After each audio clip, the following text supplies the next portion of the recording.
ભરૂચ જિલ્લા જેલના કેદીઓ માટે સંગીતમય સાંજ, જેલના વાતાવરણમાં છવાયો સકારાત્મકતાનો માહોલ। ભરૂચ જિલ્લા જેલ ખાતે બંદીવાનોના માનસિક તણાવને દૂર કરી તેમને નવજીવન તરફ પ્રેરિત કરવાના ઉમદા હેતુ સાથે એક વિશેષ સંગીતમય કાર્યક્રમનું આયોજન કરવામાં આવ્યું હતું।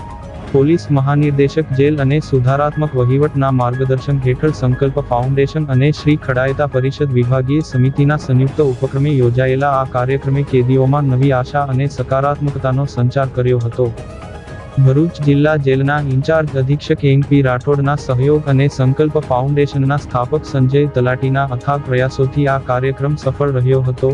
કાર્યક્રમ દરમિયાન 45 વર્ષનો સંગીતનો અનુભવ ધરાવતા મુકેશભાઈ ખન્ના અને અન્ય કલાકારોએ ફિલ્મી ગીતો અને દેશભક્તિના સૂર રેલાવી જેલનું વાતાવરણ જીવંત બનાવી દીધું હતું।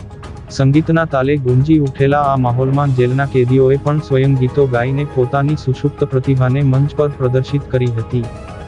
ગુનાહિત ભૂતકાળને વિસરીને સકારાત્મક જીવન જીવવાની પ્રેરણા આપતા આ કાર્યક્રમના અંતે સંકલ્પ ફાઉન્ડેશન દ્વારા અધિક્ષક એન.પી. રાઠોડ અને કલાકારોનું સ્મૃતિ ભેટ આપી સન્માન કરવામાં આવ્યું હતું। આ કાર્યક્રમને સફળ બનાવવા માટે જયેશભાઈ શાહ, રશ્મિભાઈ કંસારા, દીપકભાઈ ઉપાધ્યાય, જનકભાઈ ઠક્કર, પ્રકાશભાઈ કનોજિયા અને જીતેન્દ્રભાઈ પટેલ સહિતના અગ્રણીઓએ વિશેષ ઉપસ્થિત રહીને યોગદાન આપ્યું હતું।